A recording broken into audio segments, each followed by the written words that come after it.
Vashti Bunyan was born in 1945 in South Tyneside and moved to London as a baby. A quiet, dreamy child named after her father's boat, she grew up drawing and wandering the foggy streets of London.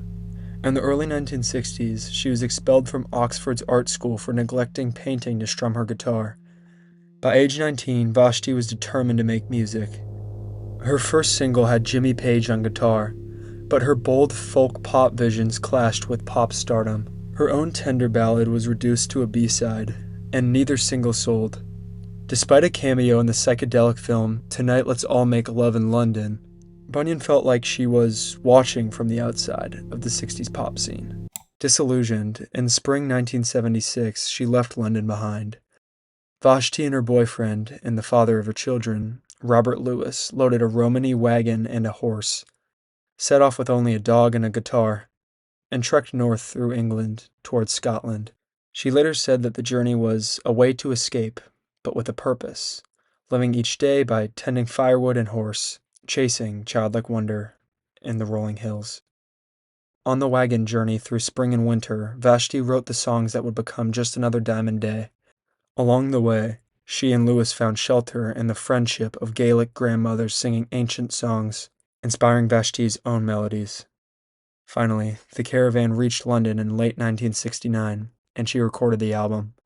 In Joe Boyd's Sound Techniques studio, she laid down 14 songs with folk stars. She was pregnant during these sessions. The record Just Another Diamond Day appeared on Philips in December 1970.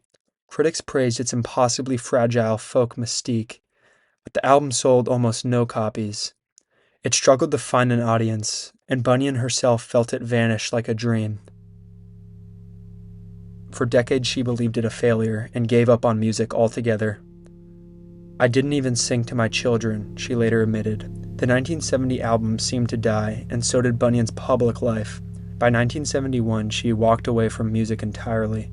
She and Lewis moved to a cottage, even briefly living with the incredible string band members, then wandering to Iceland before returning to Scotland. Over the next 30 years, Vashti raised her 3 children and ran small family businesses. She no longer wrote songs, believing her musical soul had forever drained away once her first child was born. Outside her world, however, Just Another Diamond Day was finding new life. Folk collectors whispered of a lost masterpiece. The vinyl pressings became rare treasures. Silent auctions and listings showed that the album's cult following grew with every reissue, even as Vashti herself knew nothing of it. By the late 1990s, the secret was public. Unbeknownst to her, fans in Japan, the US, and Europe were trading her album. Vashti first learned of this around 2000 when a quiet CD reissue hit stores. She once read her 4-star Guardian review out loud to her dying brother, who burst into tears. In 2002, Vashti emerged. She sang on a Magic Piano song, Crown of the Lost. During these years, younger artists who had grown up hearing Diamond Day reached out. By 2005, a strange full circle was complete. Vashti was invited back into the very world she thought she'd lost. The once ignored album was frequently described as one of the most beautiful works of British folk. Her voice, which she had abandoned, had resonated across decades to become deeply loved and even idolized.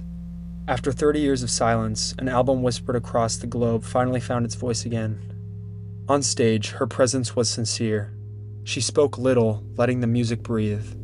Her setlist blended long-lost 1970 tracks with her new songs, closing the circle of her story.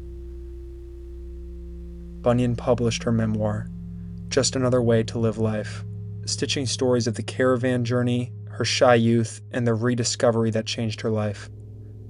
She wrote of ghost gardens and the pull of elsewhere, themes echoed in her songs. The book became a companion piece to her music, each chapter ending with a lyric or photograph.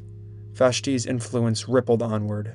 The Avalanches sampled her voice on We Will Always Love You, and countless indie folk artists cite her as a lifeline to an older, more complaintive sound. In 2021, a deluxe reissue of Diamond Day climbed the UK folk charts for the first time, 50 years after its birth. Bunyan's story isn't just about the music. It's a lesson in patience and persistence. She once said, "Songs are like seeds. Some bloom too early, some sleep under the soil until the world is ready." Just Another Diamond Day may have slipped through the cracks of time, but its echoes resonate in every listener who stumbles upon it.